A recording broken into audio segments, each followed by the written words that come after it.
你好，欢迎收看《新闻面对面》，我是谢仲。来，一看你为你介绍今天要请到的特别来宾，左边第一位台北市议员林亮君，五哥好，大家晚安。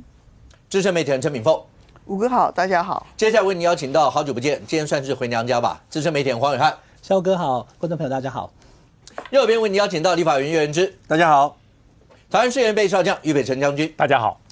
资深媒体人康仁俊，大家好。好，那国民党主席郑丽文在6月1号要启程访美，那当然已经媒体上有报道说，当时因为副主席金莲，然后呛了韩国瑜以后，对于一些韩粉那在国外的一些的侨胞，是不是心里面也会有一些的意见？那到底但郑主席一直强调，不管两岸间关系是怎么样的，他绝对不会受，他会要把和平的讯息，包括带到美国去，让美国人也知道两岸之间所有一些情形。那这一趟到底会怎么样？好，大家待会会讨论。对民众党来讲的话，多事之秋，那包括黄昌主席被资深媒体人黄光芹指点说有没有所谓的红统像这样的一些问题。好像这样一路烧到后面又会是怎么样？当然所有人目光焦点还是摆在马英九基金会的办公室所出现的所谓的家变这件事情。昨天是三人小组之一的李德维接受媒体访问，在今天你看到是金溥聪先也接受了媒体的访问，把里面很多一些相关过程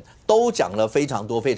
那么一开始让所有的观众朋友来看一下金溥聪在今天访问相关的片段。来，下面有一段说德维兄，这个是发给金溥聪的，这个好，请你参酌。我觉得李德维有责任出来告诉大家，但到底谁传给他？是谁传给你的？一开始的时候，把他们两个解职的时候，就是马英九坚持一定要上面讲说，这个萧王两人不能够代表基金会，不能够代表他的立场，因为在这之前，其实他已经这个对外等于是私下都已经告诉一些人，也告诉了对岸的消息。那所以你看，开始是很低调的。就后来有外人介入，就国民党这边就介入了嘛。国民党介入之后，他是第一个在荧幕上讲说，在选前之夜不让马英九上台的是我，还骂我背骨啊。然后这个，那我就想要去解释，我打去基金会啊。后来我的电话被封锁了，怎么约都约不到啊。我就去透人找过这个美金姐，美金姐就直接跟这个马总统讲嘛，马上就直接打电话给我。我就跟他讲说，我约不到你啊。他说，那我们两个自己约。我就看着总统讲说，总统，你认识我这么多年，你知道我从不讲假话。我说绝无此事。他只抓起我的手说，溥聪，我相信你。好，因为我们今天节目现场，伟汉，你当过，我记得你那个时候是总统府记者联谊会的会长，那时候是马英九当总统，对不对？对。我还看到还有那张照片，马上就有记者跟总统，所有的跑总统府的记者跟总统合照的那些照片。你简单的想一下，你看到最近的这些，包括影片，包括你看到马英九总统，包括这些字，你自己看，你觉得马总统现在状况？好，小葛要问什么我知道啊，因为观众朋友从2016年马前总统卸任到现在也已经10年了。可是我们不是这10年都没有联系。他70岁过生日，因为他不过生日，他70岁生日的时候，我还找了这个很多记者帮他一起吃饭过生日，然后每一年还会大家一起吃尾牙。OK， 但这2年没有了。好，确实这2年没有了。那小葛要问的问题，我直接回答：马总统确实是老化了，很多的功能他自己也这样讲，退化了。比如说他的动作比较慢。不是有公布一个影片，他要落款签字拿毛笔吗？他站起来去书桌拿毛笔，再坐回来，其实他动作就比以前慢。他的运动他还想维持，现在变游泳，跑步可能比较不行，就是因为年纪大了嘛，已经76岁了，所以他确实不是担任总统时期或台北市长时期，好这个帅气的小马哥。可是他是不是什么事情都忘了？就是这件事情的关键了。我们在讨论这些事情的时候。其实有3个事情被混在一起，可是它其实应该被分开。第一个就是有没有不法，这是5哥的专业，你是律师，对不对？所以有没有不法这是重点嘛。先跟观众朋友报告哈，马前总统在卸任之后，他已经没有公职了。所以这件事情再怎么讲，侵占背信，没有到贪污或收贿，没有哈，都没有，不管是怎么样收。第二个就是说，马总统的身体状况以及他是不是已经什么都不记得了，这是一个。第3就是我们其实讨论最多了。恩怨啊，谁跟谁怎么样了？他又不让我上台，我又讨厌他，然后马英南要传简讯，然后这个是恩怨部分跟不法完全无关，但这3个事情被掺在一起讲。我先讲我的结论，今天既然回娘家来到节目，我觉得这件事情到今天此刻因为金溥聪秘书长今天上节目讲的那些内容，其实之前像我们比较可能有知道一点的人都不会惊讶，因为这件事多多少少都已经知道了。所以我觉得，即使金溥聪决定把所有实情都公开，包含马总统跟这个夫人目前的生活状况，但还不到盖棺论定的时候。为什么？因为如果最后被证明马前总统的这个所谓收钱或者是 A、B 账自己私人在另外一个就是私用的这件事情，赵代光祠都是他当时受益且知情，而现在忘记了，那整件事情就会有猪羊变色。那很快的，我跟大家报告4个点哦。第一个，因为捐款人说不愿意留下捐款记录，对不对？这2天我们大家讨论。那根据财团法人法第25条第3项第2款。其实观众们可以看一下哈，这个其实就是有法律的，而且金溥聪自己以前也有这个新台湾人基金会啊，捐款人叫善心人士或者叫无名氏都可以，所以并没有说我想捐钱给马前总统，但是我不想被知道，所以我就非得要入私账，没有这个问题的存在，这第一点。第二点，因为时间上，今天金溥聪自己也讲了，我这2天在我自己的广播也有特别提到哈，我跟旭成跟光慈也都是很熟，是因为我们一起跑新闻嘛哈。可是大家会去质疑，就是说，那既然是在2023年的10月的时候拿到钱，对，那为什么是2024年3月15号才做出会议记录？马前总统认为这个钱可用，就进到那个所谓的私账，然后用于公务。中间隔了快半年。你拿到钱，第2天就应该报告，当天就应该报告嘛。第三，这个是最大的问题。2025年去年4月的时候，因为大罢免，国民党很多党部因为幽灵联署的关系被搜索。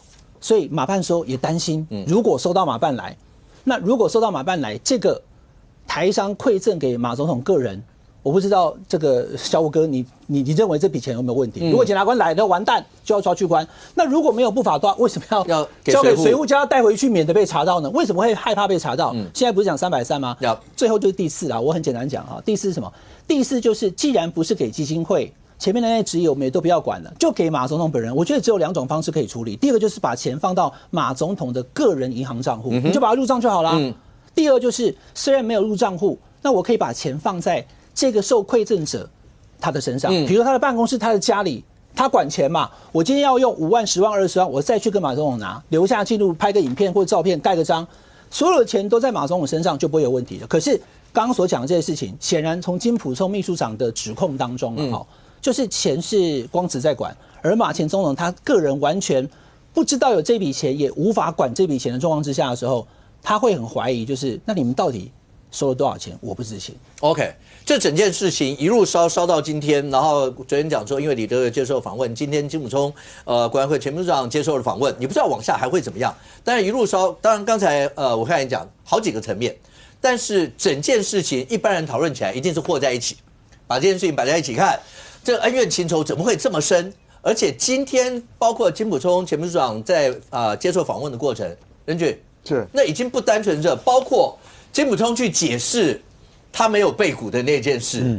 当初侯友宜大家都知道嘛，马前总统在在大选前，然后接受了德国之音的访问，讲了什么相信习近平，不知道是不是因为这个原因，反正后来最后一天没有上台，没有上台，接下来呢？萧玉泉不是写了一封信给马前总统，是啊，那个忘恩负义啊，什么类似这些。好，这些所有的一路，今天金溥聪都有讲，他认为萧王2个人甚或连见面都不让他们见面，他还是透过周美青刚才讲的，所有这些，但是以金溥聪前秘书长他觉得是当国民党介入，什么叫国民党介入？国民党介入是指郑丽文主席讲的话吗？还是谁做了什么事？因为国民党什么时候介入了这段事，然后结果把事情变大了吗？我觉得这件事情从一开始马英九基金会里面本来是单纯的人事的调动然后到最后大家变成叫做内斗然后后来形容叫做宫廷剧到现在大概变成丑闻然后再加上把国民党都拉进来整个已经让大家完全搞不清楚到底各自的争执的焦点是什么，因为。如果按照暐瀚所讲的，事实上事情非常单纯就钱嘛，你们不要搞这个钱有没有什么小金库或这样。但你说台商这个给钱，能不能给个人？个人又不报税，然后又公开这个在什么尾牙上面讲说大家都不用报这个钱都不用入账有没有整个基金会全部逃漏税？那个就回到法律问题嘛。可是我就讲，你今天看所有人当事人唯一的共同点是什么？你知道吗？每个人都说我是为马英九好，你不觉得吗？金溥聪刚刚的那一大段话，我也是不舍马英九啊。萧旭成那边说，我为什么是不是这样？为什么很多东西这样？我也是为了马英九好。结果大家都为了马英九好，结果把马英九端上台面。我记得今天看到有一个比较难过的啊，就是说。今天金溥聪反而爆了另外一件事情啊，说马英九跟这个萧美琴这个周美青啊，说这个已经这个好像都住在对门嘛，那好像这个好像彼此也不能联系，因为大家就当时觉得很奇怪嘛，什么周美青透过马以南发这个声明啊，然后希望马英九这个什么真正退休哦，这个安享晚年啊，然后好好享受医疗照顾，大家觉得他们不是夫妻吗？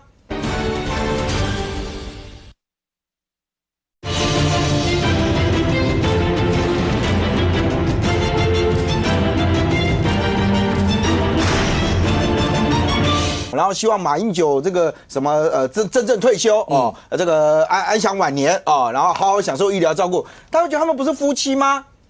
他们怎么会变成要用这种方式，然后隔空互相来写这个声明哦？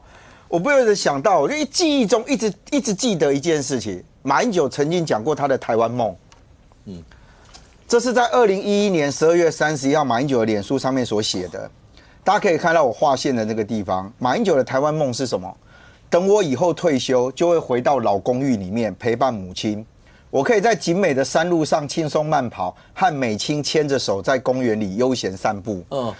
看到一路上菜贩、老人、妇女和孩子们脸上都洋溢着平安和幸福的笑容，这就是马英九的台湾梦。2011年。到2026年的今天，金溥聪把他说出来，说他们夫妻看起来，我不能讲说形同陌路，但看起来他们连沟通都有问题。那我也必须讲，就是这整件事情，让我自己跑记者来讲，我其实难过的是这一点，就是说家庭的生活到最后被这样子血淋淋的撕开来，而每一个人都说他为马英九好。我比较好奇是马英九到底知不知道过程发生什么事情？就这些东西，其实真正泄露出来的时候，到底对什么东西有帮助？好，回来讲这件事哦。事实上，从一开始的时候，确实马英九提到萧旭成的时候的那个言辞，其实你如果真的仔细回想啊，马英九除了提到说他怀疑萧旭成跟王光子在金钱运用上面有一些问题的时候，马英九曾经特别讲了一句，他说萧旭成可以在中国受到欢迎，是因为他代表马英九基金会。很多人觉得那时候很怪，你为什么没事把两岸这件事情拿出来呢？后来整个的陆续哦，这个事件，大家都在剥洋葱嘛，反正他们这边每一个人都剥洋葱啊，开始传出来说是不是有跟台商的钱有关系，然后开始有些什么样这个状态，是不是有去拿了钱或者什么？一开始讯息都不明哦。金溥聪丢出那一张照片，跟大家讲说，萧旭成就是直接到那边，就是直接看了一个台商，这个台商叫做韩银焕，而且拿了一笔现金。大家去算了之后，差不多100万嘛，这个台商也很可爱。第一时间被找到的时候，他说我不知道。第二次再被找到的时候，他就说啊，对啦，有100万啦啊，我这是给马英九用的。可是大家好奇啊，说那这个到底是给马英九还是给基金会？韩银焕的说法是他完全不知道有马英九基金会的存在，他只知道这个钱就是要给马英九用的。这个对暐瀚刚的那个论述来讲，会有一个致命伤。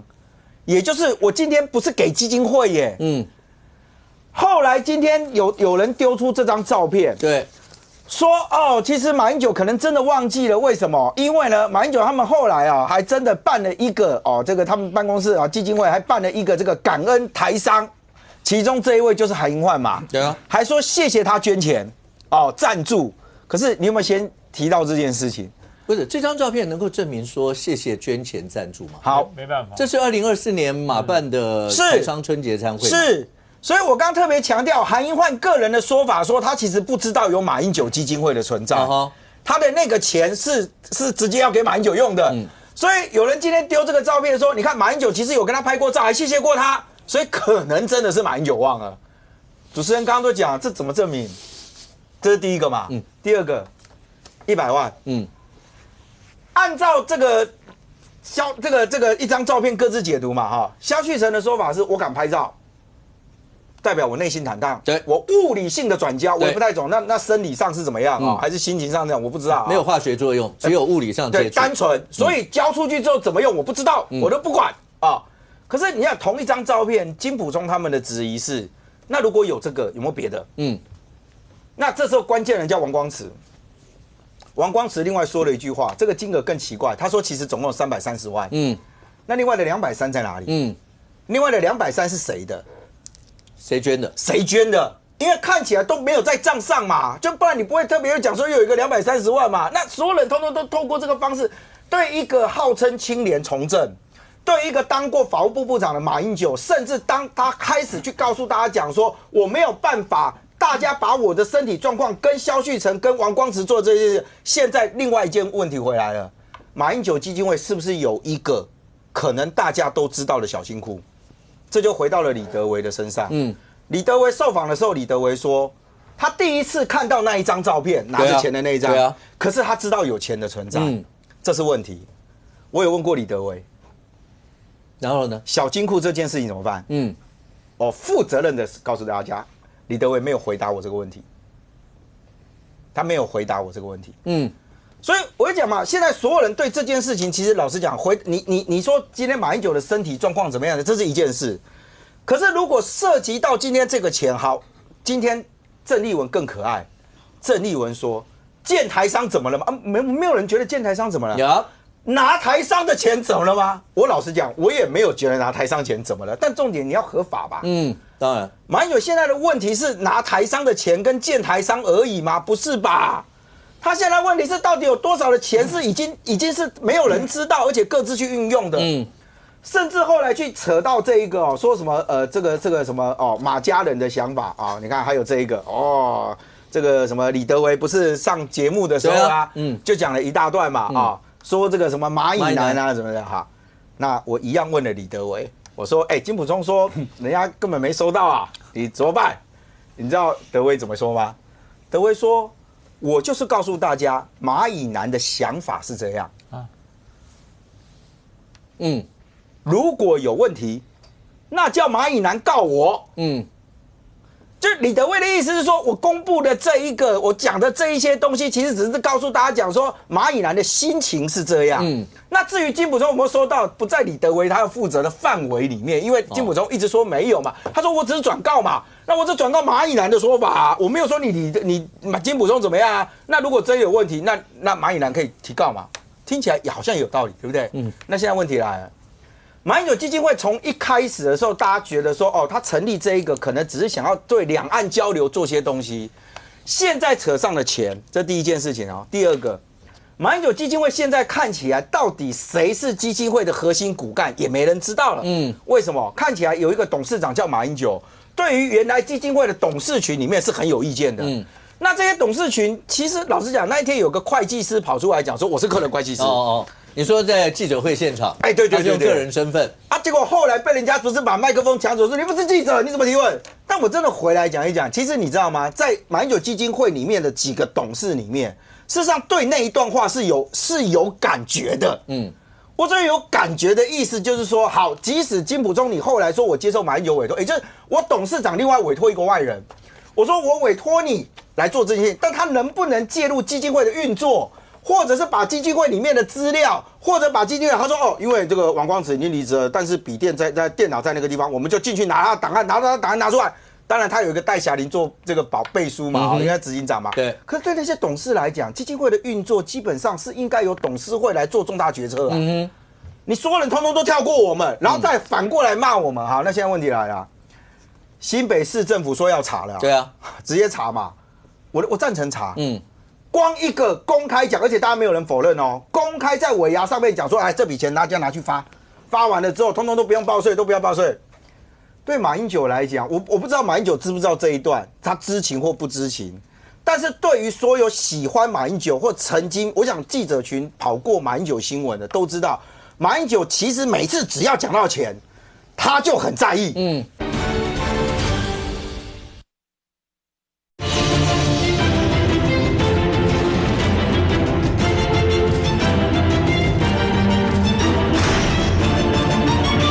我想记者群跑过马英九新闻的都知道，马英九其实每次只要讲到钱，他就很在意。结果弄到最后，不能说他晚节不保，但是整个基金会出现这样，你告诉我他不能算丑闻，那叫什么？我看马英九只要提到钱，就会像刚任俊这样讲吗？刚刚任俊哥讲了很多重点，我很快的，因为就听到他的内容，我做一点补充哈。因为任俊哥讲到第一点就是，所以现在目前马英九的这个小金库是不是马英九他所同意的？赵旭成跟光子的说法是嘛？可是观众朋友，这是符合马英九他今天在中华民国还当过了中华民国总统，他过去的人设是这样嘛？他以前有一个这个同学，我就不讲是谁了哈，从国外回来带给他一个领带，结果马英九当台北市长的时候。他说：“对不起，我当台北市长，我这个不能收。”对方还觉得我们是同学，还抱怨这个事情给我听。所以马英九在当市长、当法务部长，或是我以前跑新闻的时候，当国民党党主席，他一律不收任何东西。而且照理讲，刚刚所这个任俊哥讲的110后面还有到330，那你还有很多的台商捐钱。我就问一件事情哈，因为2023年的这个4月的时候，马英九第一次踏上这个中国大陆，因为他以前其实不能去，他去祭祖。那随时在侧的就是旭成，马英九基金会还有台商不知道有这个单位，我会有点惊讶。第二个，你给了这个钱以后，不管你是要给基金会还是给马英九个人，你进到了旭成带回去以后，马英九会说这笔钱不要进到基金会的公账，我会觉得可能跟我的这个想法会有很大的落差，就进公账啊，因为所有基金会里面的支出就由这个基金会的钱公账去支出，没有什么好怕检视的嘛。那至于今天金溥聪上节目的时候，他要讲更多细节。他说马英九他还有个人户头，每个月会领出数万元，做他的杂事，比如说买香蕉、喝牛奶、运动等等，对不对？那所以马英九是不断的，他没有领薪水哦，董事长没有领薪水，执行长有领薪水，所以他的个人开支从他的户头里面拿出来。那当然啦，我旭成跟光子的说法，我这边也都会并陈。他说，因为2024年5月20号以后，8年的卸任总统礼遇已经没有了，所以就没有其他这些事务费了，所以不就更应该把这些钱放到了基金会里面？让基金会去运用，然后跟马英九总统相关的，再退一万步讲，那你给董事长在2024年5月20号后也给董事长一份薪水，不就也可以吗 ？OK， 所以其实我是觉得啦，整件事情没有把钱入公账，就是造成现在有可能触及违法的最大原因。只要入公账，而且我所认证马英九，可能他也会觉得入公账是比较正常的事情。但现在光子跟旭成是很坚持，马总统忘了，这件事情都是经过他的核可。2024年3月15号，时间很确定，对不对？可是2024年3月15号离收钱的那个2023年10月已经过了5个多月，那钱拿了5个多月才问总统说这到底要怎么用，这确实是有一点违背一般大家的理解。我这2天在节目跟观众朋友讲说，对马英九前总统来讲，最情何以堪的2件事，第一个，中华民国前总统的健康要端在台面上面。让大家来做这样的一个讨论。当然，你说如果因为这样引起国人会重视，包括年纪大的一些人会不会有所谓的失智的状况或什么，这是另外一个层面。但是对他来说，他已经不愿意这样。第二个，更情何以堪的应该是清廉2个字，因为刚讲到有钱的关系，有公账，有私账。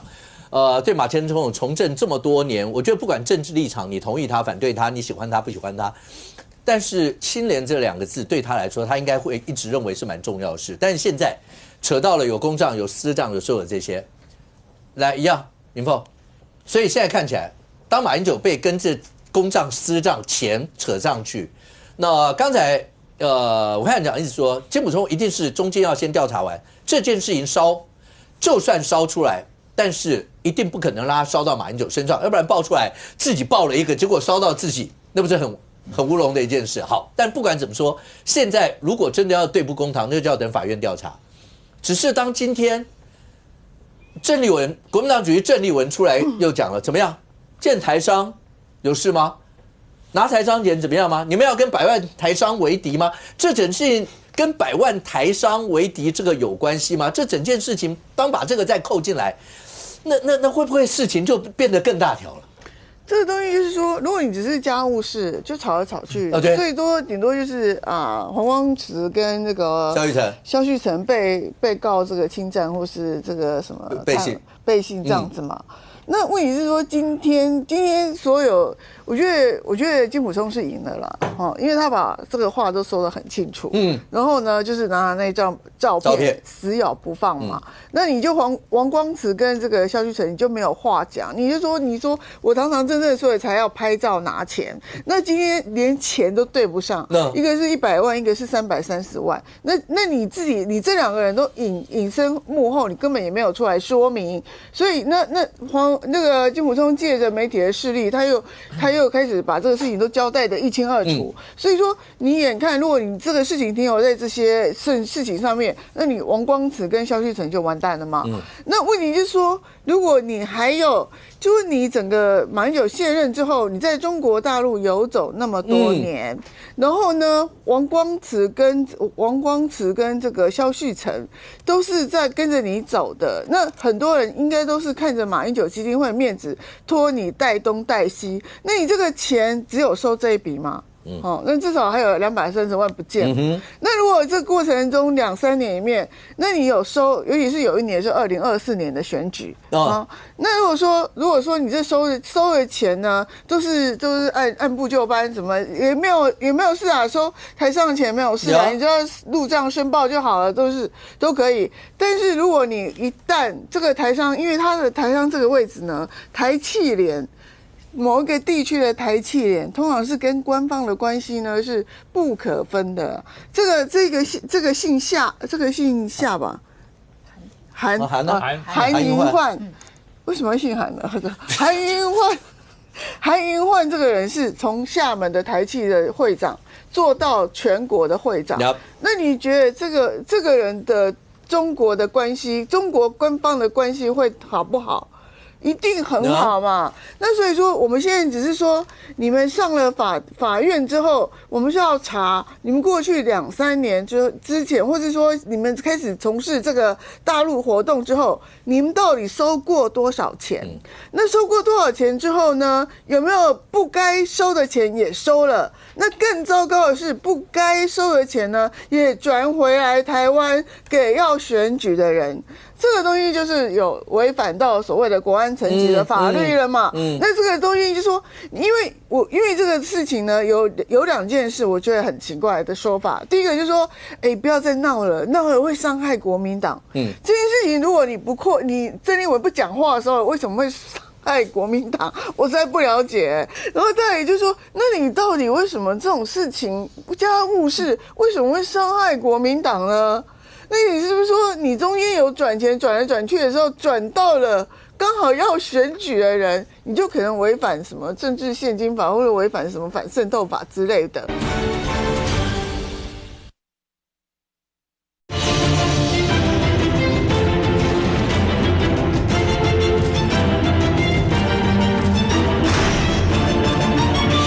那你是不是说你中间有转钱转来转去的时候，转到了刚好要选举的人，你就可能违反什么政治献金法，或者违反什么反渗透法之类的。这个东西这东西背后利益是在这里嘛？然后再来就是马以兰在这个简讯的内容，就是说我的弟弟可能生病没有那么严重，但是为了要对付金溥聪，所以我可以去辅助宣告他的病情。就有人大姐是这样做的，把弟弟的病情说得很严重，然后就是为了要对付这个你是什么挟持还是什么？对，挟持什么被挟持怎样？那我就说你很奇怪，如果你弟弟的办公室有人贪污了，有人拿了钱没有收到你办公室里面去的话，你是应该站在你弟弟的这边，还是站在李德伟的那边，还是站在萧王的那边？所以马以兰就很奇怪啊，但到底，所以马以兰跟李德伟的态度让我觉得他们是在掩饰什么事情嘛？掩饰什么事情不能曝光的？那这个事情恐怕就不是金溥聪想的那么美。他一番办公室都问完之后，就可以脱罪的事情，可能马以兰知道的事情更多，那李德伟知道的事情也不少，所以他们在掩护这些事情嘛。所以我觉得两边都不要吵了，给我上法院去，因为你们说要上法院已经上多久了？到现在法院门口有这么远吗？马英九办公室就在这附近嘛，然后走到法院顶多1个小时好不好？就是内湖塞车也不会塞到1个月好不好？所以通通上法院去给我讲清楚，到底这个钱有没有额外？我觉得这些家务事那一些人有没有什么照片或怎样？我觉得这些都是婆婆妈妈的事，重点是背后的事情到底有没有违反到国安层级的事情，这个才是我们外界今天要讨论这件事情的重中之重嘛。OK， 到底有没有说要掩护什么事，还是说为了健康着想，不想让大家去讨论这些？不知道，但敏凤觉得要就大家到法院讲清楚。我要补充。好，夏哥，我要补充一下，因为我们刚刚节目在进行中的时候，马英九基金会发新的声明。好，那刚刚这个俊哥有一张照片是今天媒体说，韩银焕跟马英九在2024年的春节参会。对，针对这张照片，刚刚马英九基金会有发声明呢，他说，对，经查确实看哪一位摄影大哥帮我拍一下经查确实是那场参会韩银焕有出席，可是那个参会没有捐款，2023、24都没有捐款，这第一。第二，他就讲到我们刚刚的内容啊，可以用无名氏来捐。捐款不用入私账，入公账没有问题，因为财产法里面有。第三点就是讲，那如果真的是当时收了钱，依续成的说法就是有跟总统讲，2023就讲了，不是2024才有会议记录那总统的4个字叫公用公办，那你就应该要把它入公账。公用公办，红色这部分是这个基金会这次的重点啊，就难道你会认为一辈子青年自持的法务部长马英九会把人家捐给他的钱入私账而不入公账嘛？这是刚刚这个基金会发出的最新声明。那刚刚这个米凤在讲因为我也有过金溥聪的不同阶段的电话，因为他现在的电话确实跟以前的不一样，OK， 所以或许马以南传的是以前的电话，所以自然就不会传到。补充说明一下，所以嘛，就是换手机了嘛，对，换号码，对。所以现在一路往下烧，那就现在看起来这整件事情一路烧。刚才敏凤讲的意思就是说，如果大家真的要查，可能包括连有没有涉及到国安层级的一些问题。当然，所谓国安层级的问题，就是有人提出了一些质疑，就是过程当中有没有任何人，包括把大陆那个地方的钱，然后台湾这个地方在选举的过程有使用到，要查就全部查清楚。我还刚刚讲，马英九基金会办公室在最新发的声明里面，甚或直接强调就是马英九一生，包括法务部长什么青年自持这些。所以这一段如果再摆进去的话，这跟刚刚敏凤讲的事情有冲突吗？我觉得现在其实刚刚这个基金会发的马英九基金会发的声明，其实讲的一个很清楚，就是说那一张照片，也就是金溥聪所拿出来那一张萧旭岑跟韩银焕捧钱的那一张照片，马英九基金会完全没有收到，也不知情，而且过去韩银焕曾经有捐过钱，但是是有入账，所以。不是说韩银焕这个以前从来没有捐过，就是是那一次跟萧旭岑第一次见面，然后可能过去不知道怎么处理，以前也不想露名，可是以前他有捐过啊，那一笔钱他们讲说那如果那一笔钱这个马英九是有讲说是要公办公用的话，那这一笔钱到底去了哪里？然后从何而来那从何而来？我觉得这个就有一点令人玩味因为呢，在今天这个金溥聪接受赵少康访问的时候，其实他们有提到这件事情。因为今天赵少康一直问金溥聪说，这笔钱是到底是要跟谁交代那这个金溥聪就说。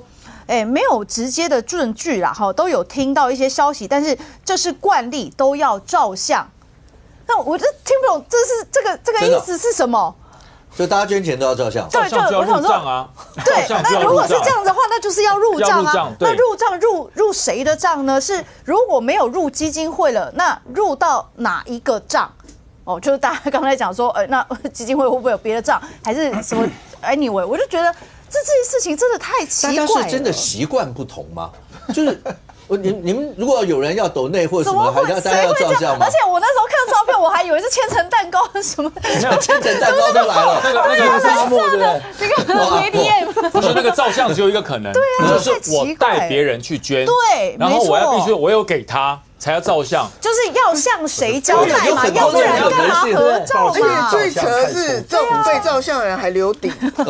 好，那刚刚讲说这个照相的事情，但是我们回来讲一下，就是韩银焕这个人啦。那刚刚敏凤姐已经有讲到，那当然韩银焕他是在厦门的台商啦，然后之前也当过这个厦门台商投资企业协会的会长。那他现在什么？他现在是这个全国台企联的这个副会长啦。那为什么要讨论它呢？因为全国台企联哦，其实它是一个非常特别的组织，它全名很长，叫做全国台湾同胞投资企业联谊会。但是呢，它美其名是一个民间成立的团体，可是其实呢，它是这个在国台办下面，它有一些人事布局是在这个联谊会里面的。所以这个联谊会，它在2007年成立的时候呢，我们的陆委会曾经有对此发了一个新闻稿，有一个声明。当时陆委会我们讲说呢，这个台企联啊，它其实呢是不是有一些统战的意味在里面？然后它能不能自主性的让真的是帮助这些台商？因为现在在这个中国那边有很多民间的台商协会，他们是自发性的组成这个团体，但是这个台企联它背后是有中国官方色彩的，所以当时陆委会就有讲说呢，这个台企联的组成跟人事安排明显有国台办色彩及中国官方的一定程度介入。也就是说，那如果这个韩银焕他是这个台企联的常务副会长，他有这样子的一个角色的话，那他又拍了那一张照，然后又有人去质疑他说，他这个拍照是要向谁交代？是不是代捐、代转？那如果是这样的话，那又是另外一个层次的问题，就是大家刚刚讨论的，会不会这个钱到底是中国来的钱，还是真的是台商的钱嘛？没有人说你不能见台商，没有人说你不能收台商的捐款，但是这种种的这些，不管是行为也好，来这拍照，然后再到这个背景也好，都会起人疑窦嘛。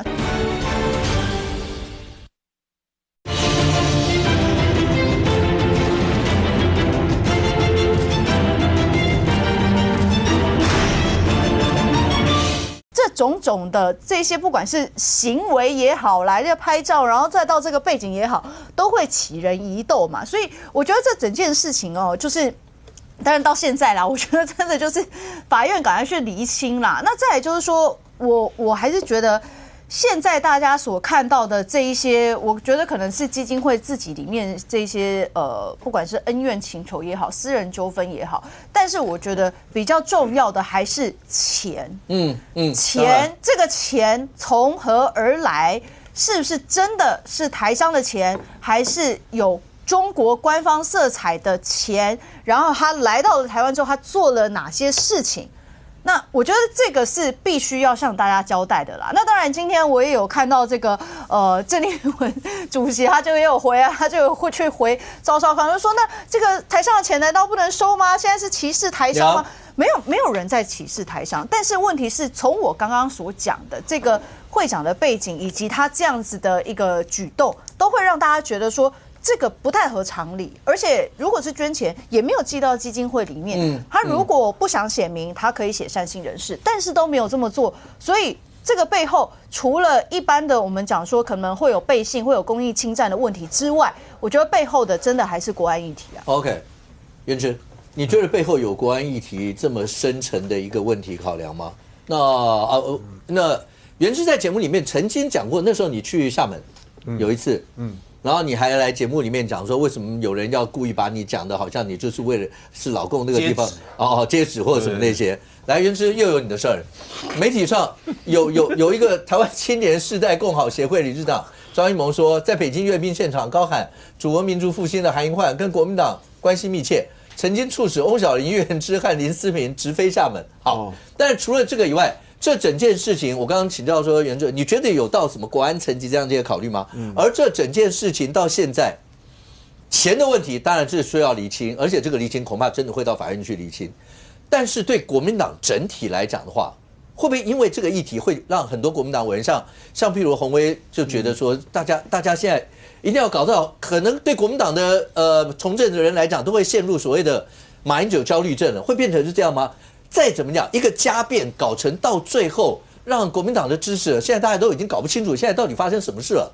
第一个就是大家对马英九很不舍啦，因为这件事情受伤最重，我觉得是马英九总统。那马总统他算是我们国民党从政的最高的位置了嘛，对不对？然后结果嘞，你看他的一堆事情全部都被掀出来。然后那些事情说真的，很多人也不知道到底是真的还是假的。什么传出来他怎么去打什么王光慈假的吓的啊？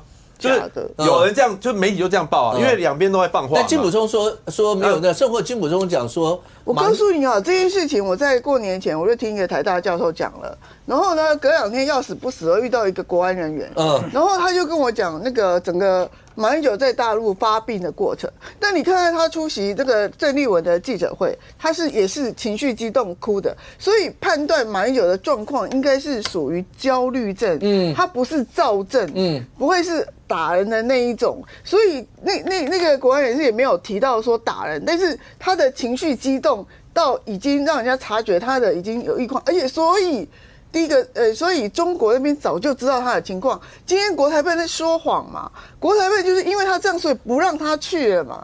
所以谢谢敏凤姐这个帮马总统讲话，但是问题是那个就有一个媒体就把它爆出来啊，那看到媒体然后没有听到敏凤姐解释了，他搞不好就会相信说马总统真的会做这样的事。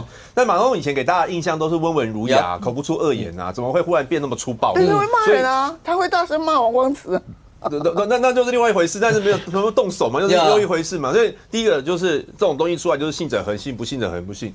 然后第二个就是对于那个刚刚大家讨论很多那个钱的部分，因为现在也是2种说法。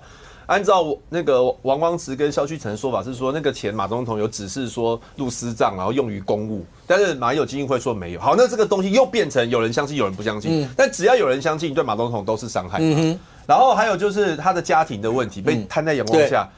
所以我居然说他跟周美青没有住在一起，住对门哦。马总统要去找周美青还要敲门，但跟大家以前的理解又不一样啦。以前马总统营造的是他们家庭还算和乐，虽然他很怕周美青，然后有几幕就是说什么有周美青骂他，面对现实好不好？不是，我是说之前大家的印象嘛，对不对？有一幕大家印象深刻，就是他们2个下车要进到总统府里面，然后马就不理那个周美青，然后周美青还呛他说。你可以走慢，你可以等我一下吗？然后奇怪嘞，然后他还说，好啊，可以这样，就是家庭感觉说是还蛮和乐的，怎么会今天会变成这样？就是没有住在一起，然后还要去敲门，连钥匙都没有，还要敲门，就是你就很多事情被这样掀出来，对马总统真的，我觉得第一个是对马总统不舍啦，然后那因为我们都是国民党的嘛，自然而然就会感受会更深一点。第二个是这件事情让国民党也陷入到对立。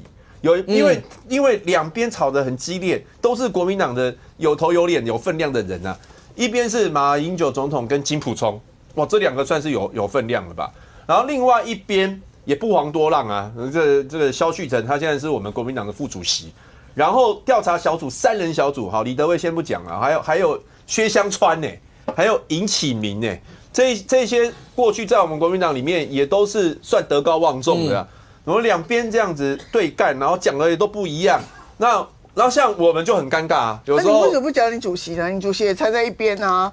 好，那我觉得跑出来缴获干嘛呢？其实我觉得主席也不要选边站，我真的觉得。等一下，我把你们主席的话念一次给你听。一个人清清白白，我不会怕麻烦而切割，好吗？他的意思就是说，他虽然没讲，但是摆明了就是他觉得萧旭岑这样，为什么他要切割呢？这么清白，为什么要切割？对啊，他为什么不站边？其实他是他的副主席，也不站边。没有，他讲话是这样，他说如果作奸犯科的话，就依法处理；但如果清清白白不会切割啊，废话嘛。你说你们主席其实有讲跟没讲一样啊，就是作奸犯科他就要处理。对，你们主席常常讲废话，我同意你，我同意你，再不过了。没有，我不是那个意思，不要再那个网友不要再剪短影片了，谢谢。我不是那个意思，我意思是说他其实也不是说一定去支持，他只是说。他还是有一个是非啦。OK， 但是很多人就当然，我觉得主席一开始可能说什么贼人那个东西，确实就有被人家认为你站队，但是主席不适合站队，因为这个事情已经变成国民党里面2派在互骂了。元之，你会不会觉得对你们很伤的2件事？对啊，一个是那时候经理人副主席，直接点名韩国瑜，那个等于也是国民党2边内的，因为一定有人，我相信韩粉的数量。还有包括总是有挺，包括金莲啦，或是国民党主席这一块，然后那一次的伤到现在是不是完全好了？我不知道。接下来甚至媒体有报道说，因为上次那次金莲毕竟没有正式道歉，所以这次郑丽文如果到美国去访问的时候，会不会有韩粉还是会表达他们的意见或想法？这个是显然那个伤还是有。这次就像你讲的，再来一次，对国民党来讲，大家这样内尬到。选战会不会赢都还不知道呢，就是让人家觉得就是很不团结啊。像上一次那个纪凌莲跟韩国瑜那时候就大家就对骂的蛮严重，而且那时候还牵涉到军购到底要3800亿加 N 还是要8000亿，就已经一次了啊。这一次也是非常激烈。像我评论这个事情，因为我不像大家那么多内幕啦，所以我评论就稍微保守一点，然后我就两边都骂我。就说你怎么没有这个？你不沾锅啊？怎么样？就是你讲你站在马金这边呢，那萧王那边骂你啊；你站在萧王那边的马金这边就的支持者就骂你。你讲中立一点的，大家都骂你。所以这种都是没有对我们国民党从政来说是没有任何好处的。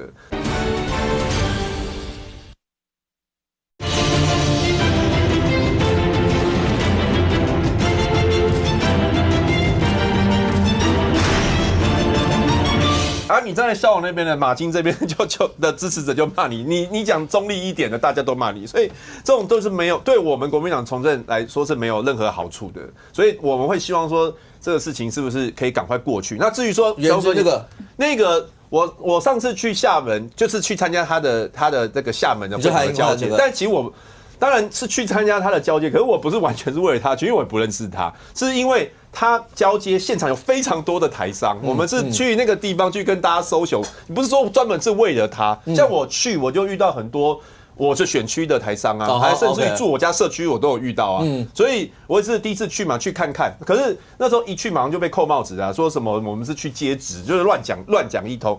那这一次因为又是这个韩英焕，那台企联它其实全名叫做全国台湾同胞投资企业联谊会，它是台商组成的一个团体啊。它当然你在中国大陆一定会有一个国台办当做一个对口，这个没有办法。可是它的主体还是台商，所以你说啊，台商所有的行为，他就跟木偶一样皮影戏，然后后面又一定有个中共在那边操控，也不必然嘛。他也是做生意的啊，他没有必要做这个事情。所以说因为是台商，所以背后一定有中共。我觉得也不必然是这个样子，但是当然民进党一定会往这方面操作，我也习惯了，因为就我连去参加个台商，都会有人说什么我是去接旨的。那韩英焕被这样讲，我觉得这是很正常的事情，可是但是没有证据啊。但是当然啦，不是所有台商背后都会有一个这个，但是像这种未接的人会没有吗？叶元之，你跟我讲清楚，像这种未接人会没有一个官方的人在弄吗？没有，他做的所有事情都是有人叫他做吗？他有那么的没有自主性吗？但是你去大陆就一定会有台办。我讲一个，像那个杨珍妮不是去那个 APEC 参加那个会议嘛，去苏州嘛，他去大陆啊，去大陆谁去接他？就台办接他，还把他安排到一个那个贵宾室里面，然后去帮他弄行李什么之类的，他也是会有一个对口啊，他完全绕不开台办嘛。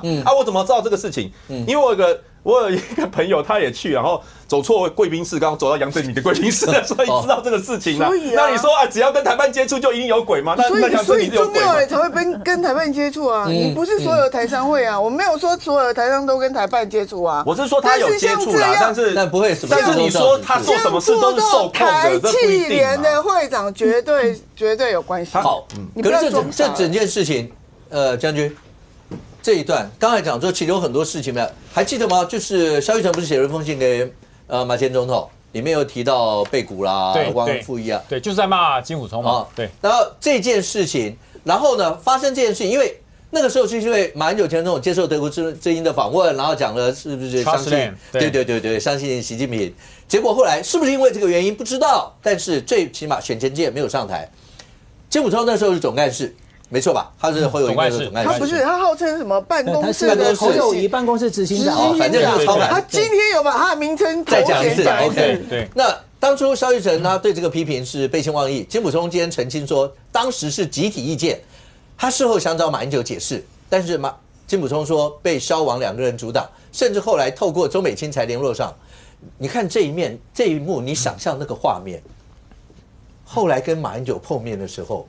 马英九紧握他的手说：“溥聪啊，我相信你。”这是感觉上国父中山舰蒙难，然后蒋介石上了以后，然后国父看到他握着手说：“军来胜过10万大军的那种感觉，怎么会搞成是这个样子的感觉呢？”我先说马总统他是一个从政了以后，几乎是没有家庭，没有朋友，只有部属跟公务，他就是这样一个人。所以很多人说不会啊，马英九怎么会没有事？他去游日月潭，去跑马拉松啊。你知道他有日月潭跑马拉松都有随扈跟到，当然。那大家认为那个随扈是去休闲还是去执行任务？当然执行任务。对，说旁边没有朋友嘛，他不会今天袁俊，我们俩去爬山，不是嘛，他不是朋友，他旁边都是有任务的。所以对马英九来讲，他从政以后一直到现在，他没有放松过，紧绷的，紧绷了他的清廉，紧绷他的形象，紧绷了国民党会不会胜选，紧绷到他的钱有没有乱花。但乱花不是说他抠啦，虽然他是蛮节俭的，但不是说他抠，钱不能够不按公款法用。这是马英九一辈子以来的遵从的准绳嘛。但今天金溥聪讲了一个重点，他说马英九并非像外界所说的那样子毫无判断力。这表示什么？金溥聪也发现马英九没有那么灵光，就老化了嘛，就老化，这正常的啦。哪里有人越活越清醒的？这不多，除非是妖精了哈。他绝对是老化。金溥聪发现他老化，可是呢，他强调他不是没有判断力，就这个事情对不对？这个钱该怎么花？我该怎么样安排我的行程？马英九是有主观意识的。那为什么金溥聪要见马英九？最后是透过了周美青。没有经过基金会的这对不对？金溥聪还说他被封锁。对，就表示这个萧王两个人不希望金溥聪跟马英九见面。就连当天他今天在访问的时候有讲，他就是说其实当天他知道他这样子马英九一定不高兴，但是不是他能决定的嘛？因为毕竟是侯友宜选总统，不是金溥聪要选总统嘛。所以如果他们决定，就是他们整个团队说不要马英九了，他也只有吞嘛。所以他当天马上有要联络马英九，跟他说明，最后联络不到。后来是透过了周美青才联络到的。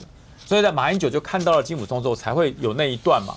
我相信你，对，就含着泪了哈。那我相信马英九应该蛮激动，含着泪说我相信你。也就是说，他对这段时间对萧王两个安排的行程，他不满意。他等于说很多事被蒙在鼓里，他不满意。可是他知道他被蒙在鼓里。那因为年纪大了，比较老化了，他不知道他哪些事情被蒙在鼓，他总觉得不对劲，那不对劲，那个钱好像不对，那个人事也不对，好像大家对我的那种态度都改变。就人不管是老化与否，他看到以前的部属对他的态度那个改变，他绝对感受得到。以前他不是对我这样，他现在怎么可以对我这样？他以前我说什么都是，为什么他现在跟我好像冷冷的，甚至躲着我？我现在马英九绝对感受得出来。然后最妙的是一点，我记得萧旭岑说吧，说去年10月就透过了马家人，就是说医生就嘱咐，对啊，说让马英九尽量不要公开的露面。为什么不要让他公开露面？怕他讲错话吧，或者怕他就是对他的形象有些伤害吧。我想当时如果有这个医嘱的话，应该是这样。可是各位看，这为什么？这3次的访问这3次的访问是谁安排的？这绝对是马办安排的嘛。中评社的访问，在2026年的这个2月14，今年对今年所以他是去年的10月，所以医生就嘱咐他不要公开露面了。可是为什么在今年的2月连续至少这3次，2月14跟2月17，马英九公开露面，而且还接受专访，那不就跟萧旭岑讲的事情有点矛盾吗？既然你们觉得马家人叫马英九不要公开露面是对的，甚至基金会有很多事情，包含那什么马英九跟习近平那个多少年的纪念，10年吧，10周年，对，10周年，马英九都没有出席，那为什么安排他参加这个？为什么安排这个专访？那其实也有人做了一个解读啦，也就是说，那当然马英九经过这段时间这个事后，马英九的好感度在蓝营里面是崩跌的。你说经过这次这件事，对，就是马英九基金会这件事情，在蓝的支持者里面是崩跌的。所谓崩跌，就是比较属于那个国民党里面少数的比较年轻的世代，就觉得说现在要选举了，马英九出来干嘛？是这个意思啦。那当然这对马英九不好，可是我觉得这不是马英九要这个所谓关心的重视。马英九不是要在乎这一块，马英九不，他也不选总统了，他也不选党主席，他重视的是他所关心的清廉，跟他的所谓的他意志的自主权，我觉得这是马英九比较关心的。所以这3次专访，都是中评社。我刚刚讲都是中评社大家想中评社，以前中评社常到我党部来访问我，那时候我也不知道中评社是怎么回事，后来就有这个记者把它整理出来，他说中评社是汪道涵创办的，孤汪会谈的汪道涵创办的。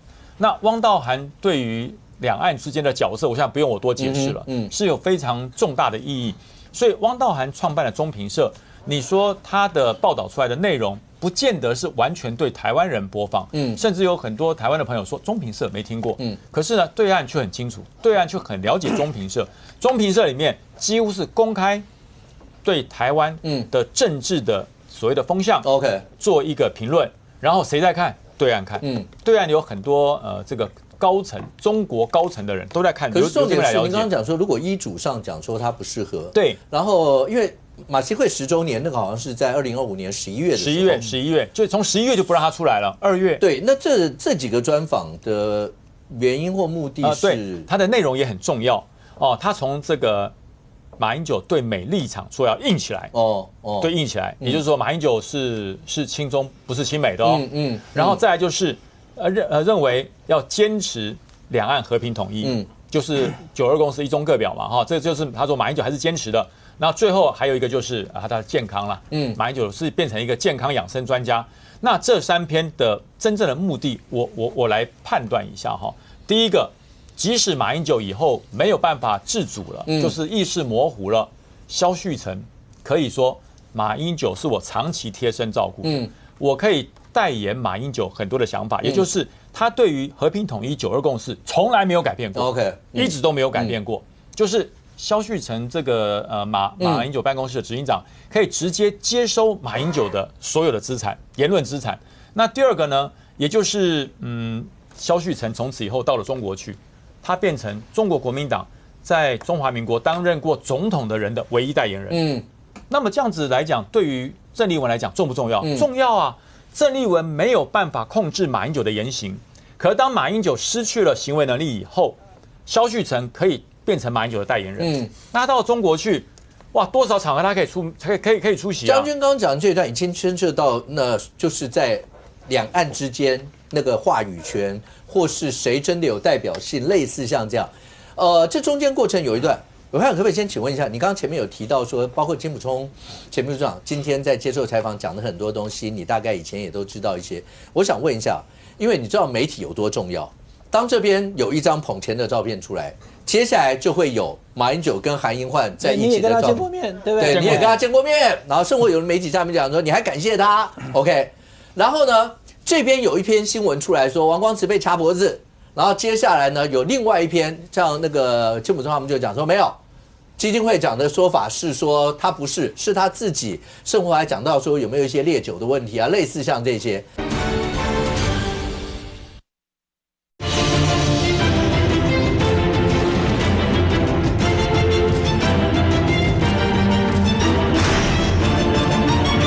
基金会讲的说法是说他不是，是他自己，甚至还讲到说有没有一些烈酒的问题啊，类似像这些，就是迥然不同的一些说法。徐小青在媒体上讲说，他说，因为刚刚讲到，等于马英九前总统他的行程安排或他自己能不能够自主去，我要见这个见那个或什么这些。如果照金溥聪的说法，他是说他感觉上他自己被封锁，好像也没有这么容易，还要透过周美青，你自己跑。包括从总统府一直到后来，你刚刚讲说跟马前总统他们还有每一年相聚啊，类似这些，这一段包括马英九前总统的行程，或他的也不叫人身自由，而是说他是不是真的想见谁就见谁，谁想见他就见他？你所知道的状况是怎么样？今天早上因为金溥聪跑错电台了哈，所以那个专访从1个小时变1个半小时哈，然后后面就是借别的主持人时间，所以他其实讲得很细。那有一些我看到有一些网友或是有一些记者讲怎么讲那么冗长，其实他讲的都是非常关键的事情。为什么？因为当他告诉你，当2025年的年中，这个马英九还能够就是monopolized， 用精确的英文用词，他还跟他讲说，你讲的是这个字吗？你是说你被绑架？他说不是，我是被 monopolized， 就是我被直接的给垄断了，就是我的心是清楚的，可是我身体没办法动了。我被检居了，这2个是重点。现在很多人观众朋友在看我面对面，可能还不知道什么叫检居。一个检里面我被包住了，我天蚕变，我等一下要出来，可我出不来，我被包住了。他说马英九很精确告诉他是被检居，也就是他被他身边最得力、最相信的2个人给包围，跟外界完全隔绝。而金溥聪也感叹，那你这几个月放弃了跟对外的这个联系，你只会退化更快。这是第一个。第二个。它里面有讲到这个重点，因为有很多人在讲说，是不是事后又有什么人去见缝插针，然后才造成这样的状况？这几天我看到很多国民党的这个包含的这个所谓的可能是政治人物啦、意见领袖啦，持反对查下去意见的，多半很简单2个理由。第一个就是这件事情下去以后，国民党就是这个多败俱伤。那党中央也输，马英九也输，金溥聪也输，萧旭晨也输，然后选情也输，2028也没了，所以很担心这个。为什么？因为担心一旦检调进来查以后，会尸横遍野。会政治迫害，对不对？主要是这个论述嘛。可是这样子就很奇怪，明明就基金会里面事情为什么会尸横遍野？这件事情，而且这选战打得多好看，用这种方式打选战已经打赢民进党。现在目前看起来，民进党根本没有对这事情发表看法，对不对？没有嘛。好，那马前总统的看法，明凤姐扣零咖喱休想，他也觉得说这有什么好那个的，就查看我背信跟侵占而已啊，就查完就结束啦。而观众朋友，我们必须要把那个细节你还原就会知道啊，哈，因为今天金溥聪都讲了嘛，那我们就回头一看，跟汉献帝送衣带诏如出一辙啊！观众朋友，因为马英九是因为电脑坏了找那个蔡姓随扈来，因为他就相信他嘛，他连那个随扈已经被解职，而且还交回放在他身边的120万，交回120万以后呢，还当场再给他30万，很复杂，对不对？因为你离职了，2个月的薪水，1个月8万，2个月16万，另外给你奖金14万，加起来30万，你提把给等来，哇吼，你30班就此离开，以后不准再上楼。他说他要下楼前听到有这句话，内心熊熊怒火，所以决定干什么？决定去告诉马英九总统。结果马英九总统一看，居然是这样，那为什么会也能够告诉马英九总统？不是被隔绝了，修电脑。马英九电脑坏了以后，他就喜欢找他嘛，因为他是他的随扈，在身边都他照顾他。修电脑的时候，他就来修，然后怎么那么久没有看到你啊？他说总统，我已经被离职了。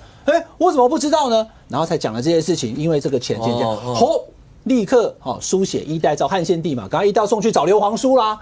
所以呢，他就告诉这个随扈，蔡姓随扈，你赶快去找金溥聪跟高华柱，所以才有小年夜的密会。观众朋友，刚刚第一个讲精确的英文单字monopolize 然后呢，另外还有被检居，还有在小年夜的时候密会高华柱跟金溥聪，以避免被发现，都知道金溥聪都要传达一个什么事情，就马英九是清楚的。他只是被包住了，他有很多事情他不能做，所以在这种状况之下的时候，他说那一天下午的密会，晚上还要再吃饭还会再遇到他的幕僚光慈跟旭成然后他还想说你中午怎么几个小时不见了？没什么事，还要故作镇定，因为第二天2月25号即将要干大事，要他们2个解职的前一天，对不对？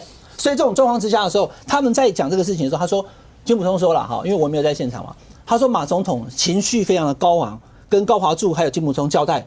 此举必须要一举成功，他很怕会失败，就是他认为说他整个基金会都归他用旁体了，所以金溥聪想要传达的是马总统确实是退化了。刚刚我给大家看那个声明，我们节目一开始我在讲的时候，我不知道有这个声明，可是你看他讲的方向其实就是这样，就说这个可以不用入私账，因为可以用匿名式无名人士或者什么等等。第二个就是说，以马总统的个性。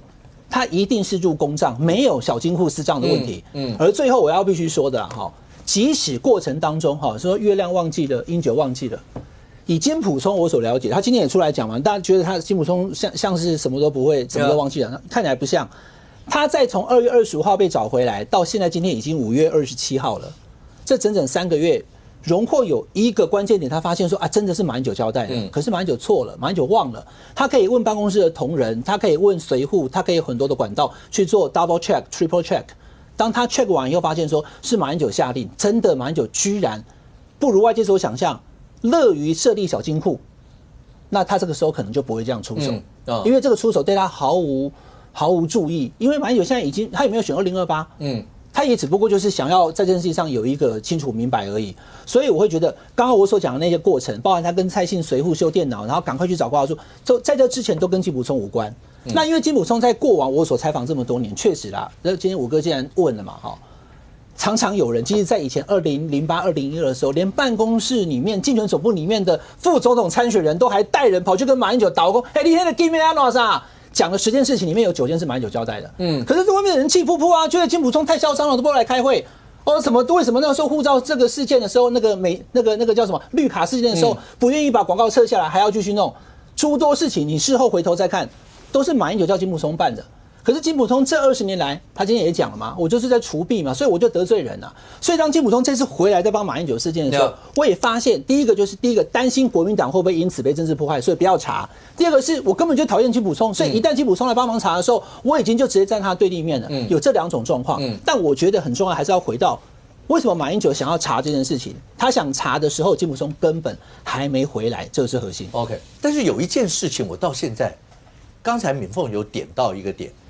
请问一下，萧旭晨跟王光慈，他有接受3人小组的调查，他们有讲一些，但是各位有注意到吗？现在反而是李德维在讲话。是啊。那萧旭晨跟王光慈呢？他们看到金溥聪讲了这么多，为什么他们不出来帮自己说一说话？他们有发声明啊，就不敢出来讲话。所以这个我不懂为什么他不出来。就是为什么金老师又赢了关系嘛，对不对？他到中国去喊我们都是中国人。对啊，你到中国去喊那回事啊。可是这件事情在台湾现在已经闹成是这个样子的时候，你看那李德维的那个简讯，大家都怀疑是萧旭晨传给李德维，他就只会偷偷摸摸做这件事情。他如果正面出来对决说清楚的话，你今天会一败涂地吗？大家会相信只有相信一边吗？那为什么不出来正面对决？所以就是有不可告人之事嘛。没有，其实我觉得这件事情哦，为什么让我想到觉得是永远想不通的，就是萧旭晨也好，王光慈也好，金溥聪也好，马英九也好。这些人不熟吗？他当然，这2个人是金溥聪推荐到马英九那边去工作的，所以这4个人熟得不得了。那如果都是如此熟识的人，什么事大家关起门来，讲清楚，找出一个解决的方案。那为什么一定要隔空喊话，一边又要挡住以前推荐你到马英九身边的金溥聪，不让他跟马英九见面？你认为？就是做不到啊！就是有人要掩盖一些事情，有人不要掩盖啊。将军，有很多时候熟的人，然后到后面中间经过了多少岁月以后，你不知道。成吉思汗要统一蒙古大漠的时候，他最后一仗2军对垒，统一整个蒙古大漠的最后一仗，是跟他从小到大的安达。安达在蒙古语是兄弟，那是他从小到大的安达，叫扎木合。甚或在他过程当中，包括他太太被掳走，包括他一路颠簸流离的时候，扎木合帮了他不知道多少忙。是，还有一个他的义父叫王罕。成吉思汗统一蒙古大漠最后几仗，尤其最后一仗视为最关键一仗，是跟他的安达、扎木合2个人2军对干，到最后成吉思汗拿下了天下。是，连这种都会发生。就算这4个人熟，这种中间过程，你是他的人，还是我能代表他，还是你能代表他，还是怎么样？搞到最后，当然就可能会出现这种事啦。他们没有像成吉思汗当时有那么大的目标跟愿景嘛。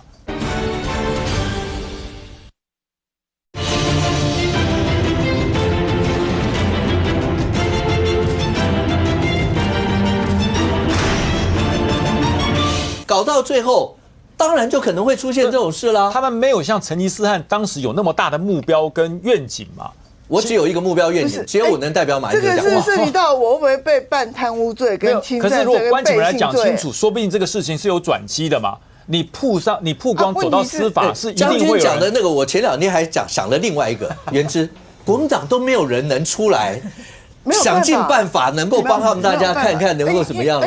都没有了吗？萧旭晨跟马大姐都没办法了，这马英最亲的人都没。而且萧旭晨跟金溥聪已经有一个官司在告了，所以他们2个他们已经那好，那就是告那个不上台的事情，到底是不是金溥聪决定的这件事情？OK， 好，那既然已经有案子要进入法庭了，那接下来。可以想象，好，那就看什么时候大家到法庭上面，直接在法院，那大家公开讲清楚。来，任局，可是现在对国民党来讲，哈，你说除了面临到这些问题，元之刚刚也讲，从上一次，近年那次就是2边自己人，然后弄成那样子，这一次又是，好，但除了这件事以外，对国民党主席郑丽文来讲，6月1号。就要到美国去访问，是到美国去访问去，然后当然他希望能够把所谓的和平啊，要带进华府啊，类似这些。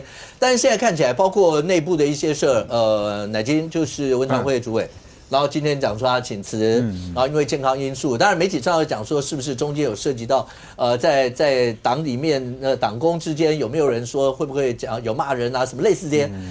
那对郑丽文来讲的话，就现在这件事也不知道你们大家要闹成什么样子，然后接下来闹乃金讲说有健康因素啦，或者什么要请辞，然后到美国去访问，你还不知道到美国去访问，然后包括他是说侨委会那边有没有是有人想办法就是打压不让他能够见很多人，侨委会直接出来要驳斥这一段，所以这一段行程你觉得呢？他回来，他希望能够到了北京以后见完习近平，能够把两岸的和平能够好。到了美国以后，能够搞定美国，能够搞定川普，可以吗？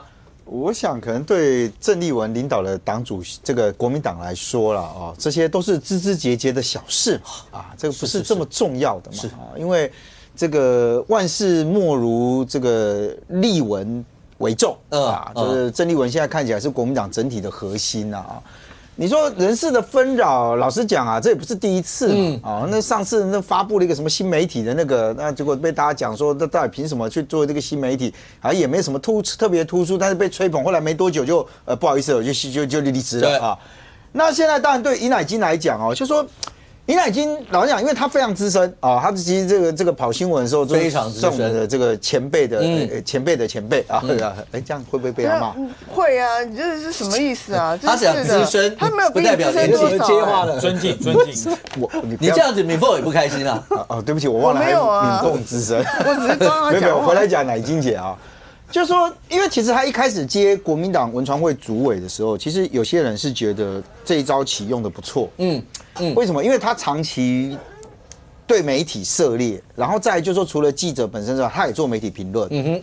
那所以对于整个的这个民意，或者是如何在媒体上面去表达比较能够让大家接受的这种政治语言，其实一开始的时候大家会觉得是喜欢的，会认为是正向的啊。但后续几件的事情，其实在国民党内部也产生一些的批评跟抨击哦。那大概最经典的就那个追踪器的那个嘛，李乾龙的那个，李乾龙的那一个嘛就说大老远召开记者会，后来是说连李乾龙都不知道说这件事情会被踢爆，就是说由党中央居然用记者会的方式来讲，因为本来大家私底下在传那个版本好几个，很多时候有人直接去问李乾龙。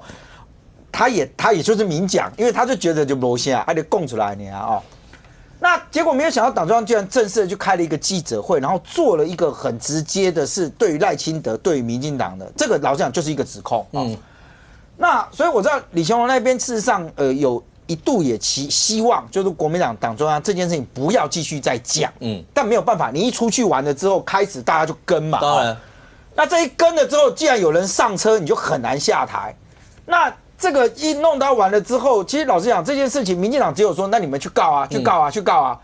那到最后是新北市的警方也觉得尴尬，因为你那弄成这样，只好主动约谈。那约谈完了之后，那时候还一度讲说，到底放在这个什么照后镜，照在那个巴库米亚，放在什么一大堆照在慢把上面，弄了一大堆。结果最后出了一个，说到检察官那边说是老婆。对啊。其实老实讲，在他还没有这个到检察官那边去说的时候。国民党几个跟李乾龙熟的新北市的人就已经有讲了，说其实李乾龙第一时间有回去就是问说是不是他老婆，那时候讲法就已经讲不是说司机的老婆吗？自己的老婆。那时候就有一个讲法，就是说李乾龙是希望透过用这样的一个方式把这件事情就淡化掉，但国民党有人坚持不下车。结果后来到了李乾龙公开再出来讲说，我就是跟检察官讲就是我老婆的时候。换乃菁姐不下车，那一句话很伤，没有幽默感因为民进党会批嘛，就你怎么会，你没有任何的证据，没有任何指控，你今天回来去做这样一个政治上面的一个控诉，你怎么没有幽默感？这不是幽默感的问题嘛？所以后来包含到这样，今天其实有人去了解一下了就是说是不是有一位党工在这个行事的过程当中可能他们这个每一个人大家都这个觉得自己对这个媒体对艺文都有各自的了解嘛，所以各自都有各自的脾气嘛那因为不是很满足这个尹乃菁的这个需求，有没有讲了一些重话有没有讲了一些比较难听的这个字眼然后我想媒体其实都有一些报道，但其实你说尹乃菁他今天讲说他要辞职。到底什么时候辞？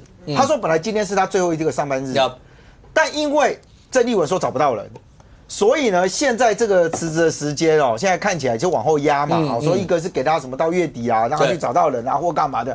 但如果都没有人呢，就继续再待一待。还有包含一件事情是，你刚刚特别提到了访美的行程。其实国民党的访美行程到今天为止是个谜啊。什么叫是个谜？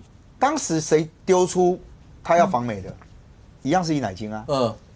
他一样是尹乃菁丢出来啊。说要访美啊，结果大家非常好奇啊。那你今天丢一个时间点，说6月初的时候你要访美，大家就会讲你是不是开始有协调了，开始有运作了。当时得到的答案是什么？你知道吗？我们还正在规划。到今天为止，没有任何人知道你今天到美国去，你真正主目的是什么？后来居然风向变成是要去看侨胞。没有，你到中国看台商，我觉得也 OK 啦。那你到美国要去看侨胞，结果后来闹的新闻是什么？侨胞说怎么会你来这边，我们要帮你出钱，我们要给你做场面，我们要给你做这个。然后还有说中国侨胞也欢迎，他也欢迎。不，所以是不是乱掉？就你到美国去，如果你今天要寻求这件事情，然后这样我觉得 OK 啊。你这个国民党党主席觉得国内选举不重要，你要到美国去要干嘛？但我不知道你是不是要去跟侨胞募款啊？我希望，因为他今天就讲说拿钱就怎么拿那些又怎么样台商，美国那边侨胞很多台商嘛那我不知道你是不是又觉得说我就要拿钱回来这样？你要合法的范围内，我觉得都 OK 了。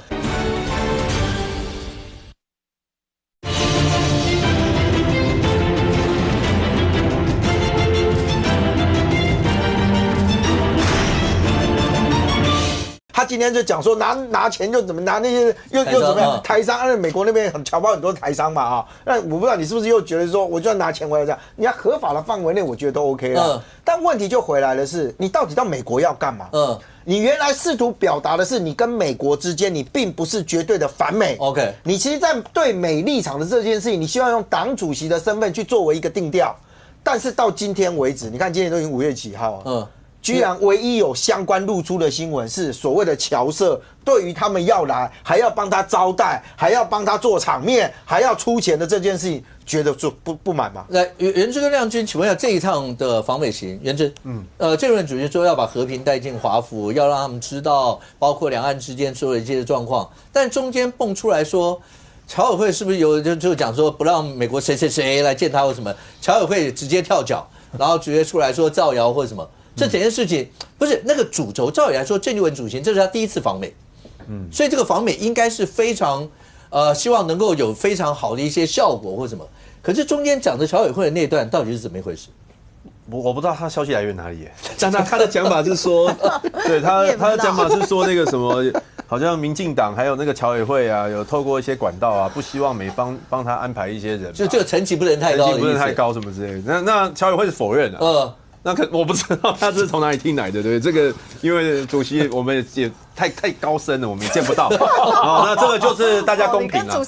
但我觉得就是说，这当然他这次去美国，人家一定会比较嘛，你见了谁嘛，成绩是什么嘛，对，他一定是希望高一点啊。连那个卢秀燕市长去的时候也会被拿来比啊，一定是这样。而且你如果是见政界的人的话，如果是见国会议员，可能大家还不满足，一定要见到美国的行政的官员，然后行政官员到底是见到国务卿还是副国务卿？那现在我们主席的目标是见到川普啦，对，所以他就说他希望见到川普哈。然后他讲说，因为他见了习近平之后，很多人都建议他说，可以去美国见川普，所以可能目前在沟通这一段，但到底是有没有见得到，我觉得就等到他自己发布啦。因为刚刚那个任俊哥讲说没有消息，因为出访一定都是保密的啦，一定都是这样子，对，所以没有消息。但是到底怎么样我不知道。然后保密我 OK， 我好像我觉得保密 OK， 因为你不希望这样，你有些是会寻求外交单位协助。对啊，当然。那国民党后来是比照这个民进党，他们也弄了一个什么驻美代表，对，所以他其实想透过自己的管，我觉得 OK。但是你说保密吗？是谁在那里大喇喇的讲说我要见川普？是谁在那里大喇喇讲说我希望层级到什么？见川普那件事其实就不用保密了。不能讲实话嘛？就是谁把这个东西到处挖、到处渲染、到处敲锣打鼓，说我要这个我要那个的，是国民党。那我是当然我们都乐观其成啦，当然最好是有机会可以见到川普哈。然后这趟美国行我们也抱以很高的期待，因为我们国民党的路线一直都是亲美嘛、和中嘛，那现在是说跟主席跟习近平见到面了，好像也可以展现出其实可以和中的方向。那亲美呢，对不对？那主席现在如果到美国去，跟美国的官方各方面智库学者都有很不错的交流，那我们也可以展现我们亲美啊，所以破除大家好像国民党只亲中的这样的一个印象，其实我觉得对国民党来说是有帮助的。来，亮君。我是觉得国民党郑丽文主席，你要去见谁，你自己安排好不好？侨委会也不是旅行社，也不会帮你安排行程啊。你要见谁，你们自己看你们自己国民党内部是谁要去跟美国华府那边去对接，怎么样？那是你们要自己去安排。到底关侨委会什么事？而且今天郑丽文，美国也不会听侨委会的，好不好？对啊，而且今天郑丽文主席还讲一个说什么？民进党透过什么团体，然后去游说美国国会啊，然后帮赖清德讲话什么的。今天郑丽文讲的那个团体是FAPA，是台湾人公共事务会啊。大家都知道FAPA其实它从1982年成立到现在，不管台湾是哪一个政党执政，不管是国民党执政也好，民进党执政也好，FAPA长期以来就是在美国国会里面不断的去游说所有美国各党派的议员支持美国跟台湾的关系，不论是谁执政都一样。那你今天郑丽文扯这干什么呢？我觉得这很无聊。到郑丽文在民进党待过，他会不知道不可能不知道，他一定知道的组织吗？所以我就觉得这事情就是莫名其妙嘛，你自己去不了，不要怪天怪地。那我觉得他这个为什么他们要这么做？因为被注瞎啦，他要先打预防针啦。如果见不到川普，就是民进党的错啦。国民党见不到川普，刚刚元之一直讲了，说希望可以见到川普啊，所以这一定就是这样嘛。见不到郑丽文，见不到川普，一定就是赖清德的问题，一定就是这样。我跟大家报告，绝对是这样。哦 ，OK。当然，我们有人能够见到川普，我觉得大家都乐见，好不好？但是只是实际上面这件事情为什么会被大家拿来讨论？来，我看，刚刚元之讲说乐见郑丽文见川普，对啊，观众朋友必须要严肃讲，不然大家有的开玩笑，我也乐见。好，希望这个郑丽文可以见到川普，那就是我们的中华民国的国旗歌山川壮丽。川立会，太好了哦。但是如果都能见川普了，还在担心见不到国会议员，那是哪里怪怪的？如果都已经到了可以见川普了，现在回过头来再安说，国会议员我见不到啊，那个侨胞我见不到。观众朋友，刚刚亮君你讲得很清楚了，FAPA是1982年彭明敏、蔡同荣、陈当山在美国成立的，对不对？台湾人的事务会，所以他当然是以台湾为主。那任何的政党主席，如果郑丽文也想说，我虽然是中国国民党主席，我希望两岸能够和缓不战争，可是我也是根据国民党的党章，我上次有秀过那个照片哦，党章第2条，以台湾为主，对人民有利，在国民党党章里面还有，反共就不要讲了啦，以台湾为主的郑丽文去，说不定FAPA也愿意跟他见面啊。可是现在是传出什么？到现在为止我也不知道，我的疑惑跟俊哥一模一样，到底郑丽文主席去的各地，因为要见侨民嘛？侨宴是不是有中侨啊？当台侨跟中侨坐在一起吃饭的时候，说实在，FAPA里面的台侨当然也就不愿意参加了嘛，就这么简单啊。那你有没有出来跟大家厘清有没有这回事？我过往跑政治新闻、跑政党新闻、跑总统，那是国事访问不一样。总统层级的话，那当然就是去了以后，那个整个算是一个总统的侨宴。哪里有中侨？一定是台侨。而且我们在美国的台侨，第一个很团结，第二个很希望看到我们民选的总统去会很高兴。那政党的主席去，大家也会愿意见面，因为毕竟都有可能大家互相政党轮替嘛。可是这一次郑丽文主席他所要去之前的这一些铺排，他所讲的东西，已经讲到说要见川普了，然后现在回过头来抱怨侨委会说不让他见国议员。等一下，观众朋友，完全错。因为你要见美国国会议员，只有2个方向可以帮你，一个叫做 AIT。一个叫做外交部，关侨委会什么事？侨委会是 call 地方的侨民的，我这样讲得非常清楚了。因为观众朋友，这就是我过去在采访经验上面第一线去了美国那么多次的，不管是政党的侨宴或是国家级的总统侨宴，就是这样。所以如果现在真的美国的台侨对于郑丽文去美国的事情，再约要不要去，大家来吃饭，兴趣缺缺的话，那我把关键核心讲清楚，到底中侨会不会大家同坐？你把这个事情先讲清楚，以后后续可能就有人来报名了。那我们把这些点点滴滴如果落在选战，我看先请问一下，在台北市长这一仗，你觉得沈伯洋最起码会拿到40%以上，会拿到50万票？这整个选战上，你觉得国民党现在在台北市这一仗有点轻忽沈伯洋这一块吗？我觉得到现在为止都还是啦，因为这个今天回娘家我跟武哥讲从之前我在这边节目常录，对啊，你会去，那你这么久没有看到我了其实应该他现在，因为以前我来这个节目都叫黄伟汉，今天来可能就变绿伟汉。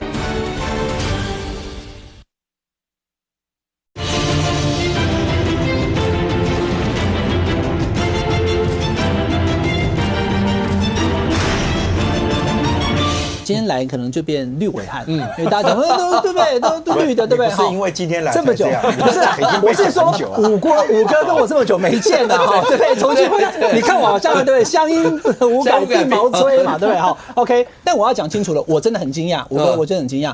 当我讲沈伯洋40%、50万票的时候，然后可能议员全垒打的时候。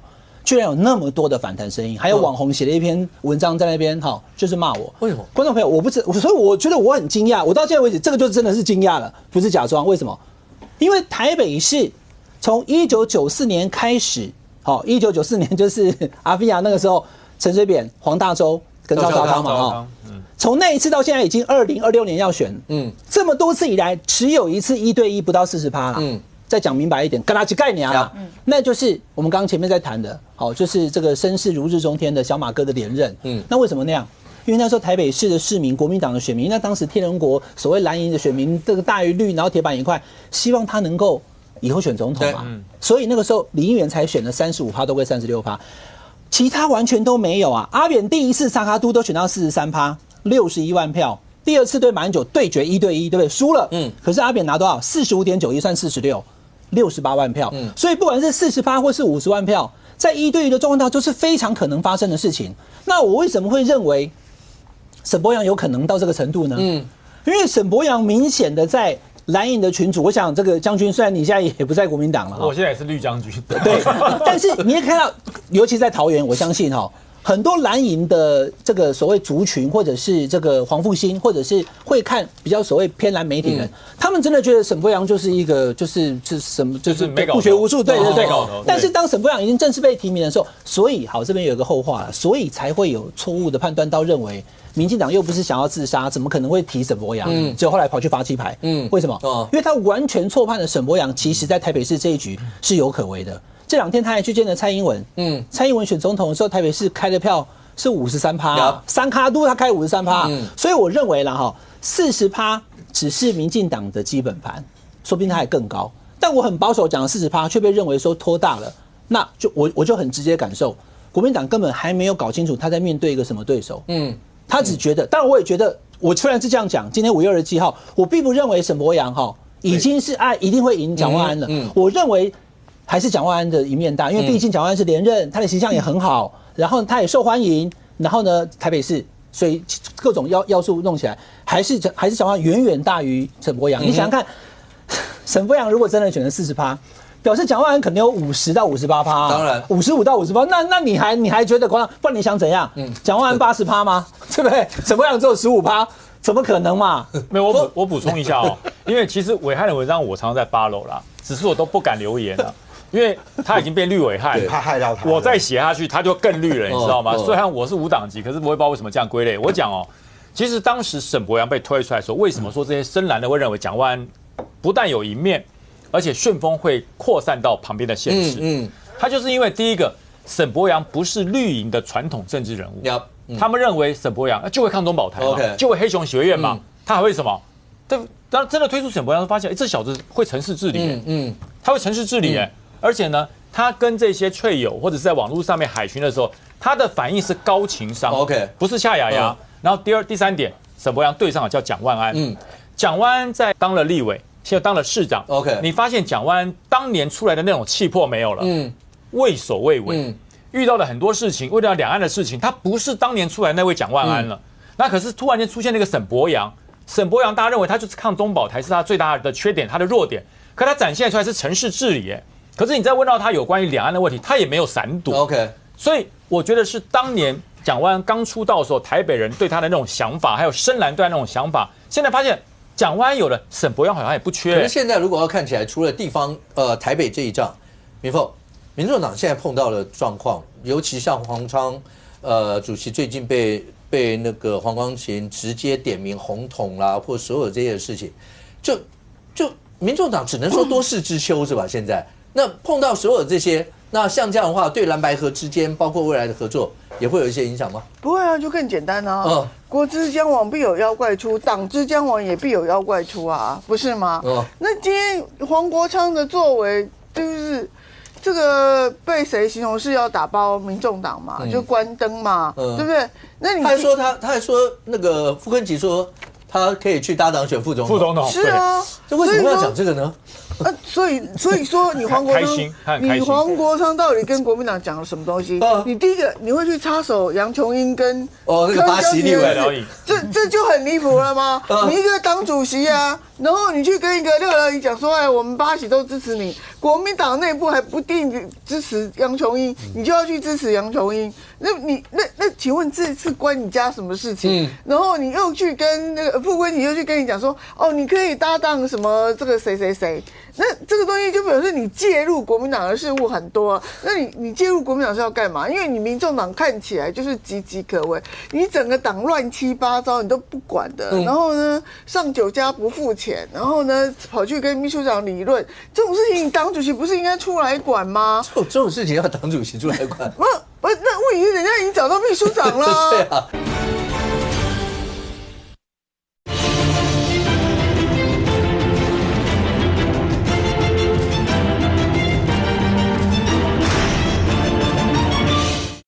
就表示你介入国民党的事务很多，那你介入国民党是要干嘛？因为你民众党看起来就是岌岌可危，你整个党乱七八糟，你都不管的。然后呢，上酒家不付钱，然后呢跑去跟秘书长理论，这种事情党主席不是应该出来管吗？这种事情要党主席出来管？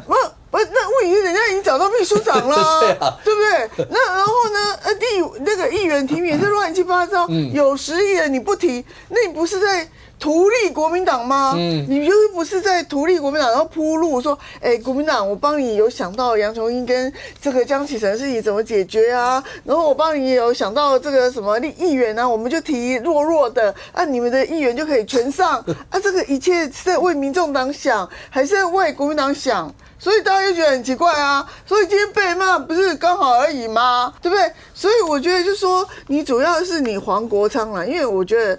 黄国昌已经是我也不晓得，然后你又叫人家冲粉去攻他，我们有一天朋友吃饭，然后大家就开始有那些人可能比较懒呐，然后就骂这个民进党，然后呢有人就讲说啊，这个未来可能是文昌配或是什么国民党会配一个黄国昌。哦，那个对方那个懒得说，那我就不投票了。有黄国昌我就不投票了。哎，那你们懒得就少一票啦，不是吗？那以后可能我们打算，如果民众党被他关灯以后，加入国民党就顺水推舟，就顺其自然了。不过现在看起来，任俊简单问一下，因为520是赖清德总统是，然后就任2周年嘛，OK。那现在大家都讲，如果2026这一局不管蓝营绿营。谁有什么闪失，2028都很麻烦。是 OK， 尤其像新北这么大的县市，那这些，但是现在你就算2028的总统选举，其实现在算起来，只剩下，因为2028大概是1月选，对，算一下也只不过剩下1年，1月10年半，对，1年半左右了。那赖清德总统，那今年2年。的包括现在，如果现在看他未来连任，乐观吗？正传媒在今天公布了一个最新的民调，那这样的一个民调，其实当然有一般性的，就是赖清德长期在追踪他的这个所谓施政满意度哦，跟他的这个支持度。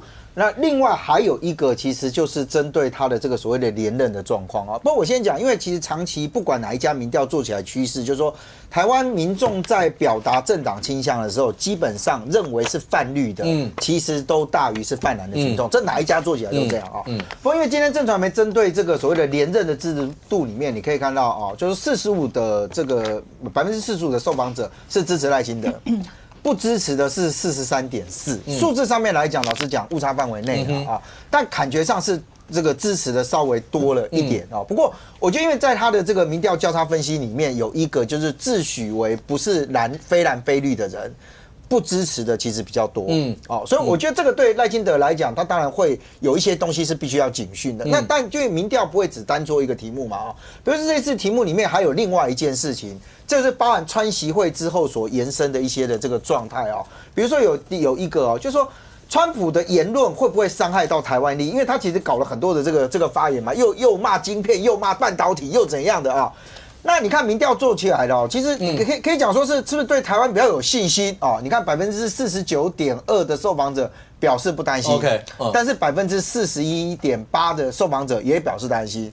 那我觉得这些也是赖清德必须要想办法去说服哦。也就是说，今天不管再怎么样，因为你看像到现在为止，很多人在讲说啊，川普什么时候跟你这个赖清德打电话啊？打电话要讲什么哦？还有一个。这个其实我觉得对民进党来讲才是他非常要注意的啦啊，因为美国海军代理部长那个高雄不是有说有要暂缓吗？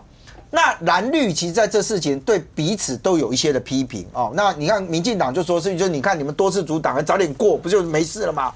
那国民党就说，而且你就民进党乱搞嘛啊，有没有搞台独什么？可是你看他做出来的整个的民调哦。32.4%的受访者却认为，如果今天暂缓军购这件事情成真，民进党应该要负责任。为什么？认为国民党跟民众党要负责的29.8%，当然你可以讲也在3%内，对啊，你可以讲也在3%。那认为各位有责任的是20.4%哦。